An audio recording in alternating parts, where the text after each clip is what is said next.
Pupunta ka muna doon sa isang sakyan na yon, nasa unahan, tapos atras ka na. Yan. Lalapitan mo lang, pero hindi mo sasabitan na. Okay? Yan, diyan ka muna mag-focus. Yan sa sakyan na yan. So at least lagpasan mo lang konti yung mirror niya. Konting-konti lang. Lagpasan mo lang konti yung mirror. Yan, ano?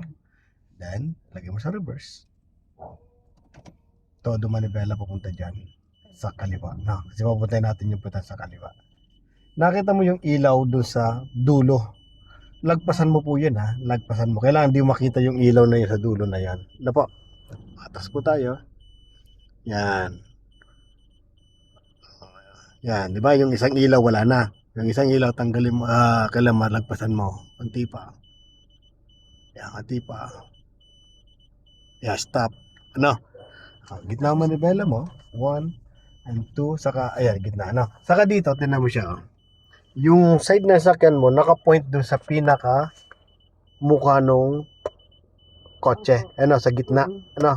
Mapapansin mo yan. Yan, isa yung palatandaan din yan. Okay, pag ganyan na yung side, yan side, tapos dito, yun ang side na paggitna ng manibela. Ngayon, ang focus mo naman sa ngayon ay yung gulong sa likod. Ilalapit natin dito, ha. Dito, ma'am. Sa guhit. Sa gutter. Oo.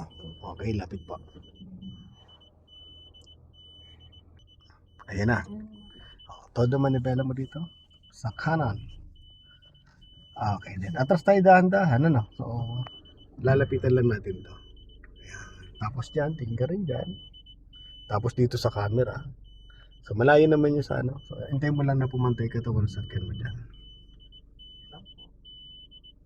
Hindi ko ba tatamaan po yung nasa likod? Oo, malayo pa naman siya. Okay? Pag mga ganyan, ay, dito kita mo rin siya, oh. Yan, dito malayo pa rin. Sige, hanggang pumantay. Malayo yan, sir. Oo, yan. Kita mo dyan natin naman. Atras ka. Parang tatamaan ko yung halaman, sir. Okay, stop na. Tatamaan mo siya. So, lagay mo sa drive.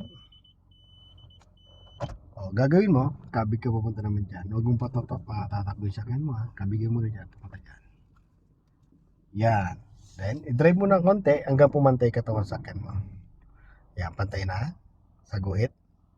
Tapos dito, tinaw, pantay na rin. Yan, o. Yan.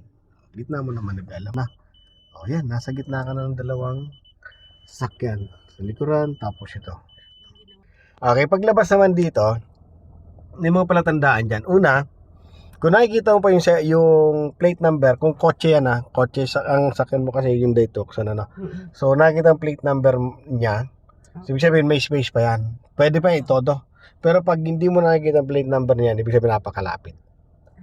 So, atras ka lang konti, hanggang makita ang plate number. Pwede pa yan. O kaya pinaka-safe, syempre, yung gulong kung makikita mo. Kaya lang, bago mo makita yung gulong niyan, mababangga mo na nasa likod na, ano. So, plate number lang, okay na yan. Kasya na yan. So, ngayon, kita natin yung plate number pa.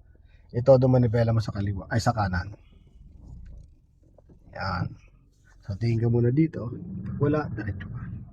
So, safe na yan. Hindi na masasabit na yan. Yan lang mga palatandaan lang yan. Balik. 1. Gitna muna.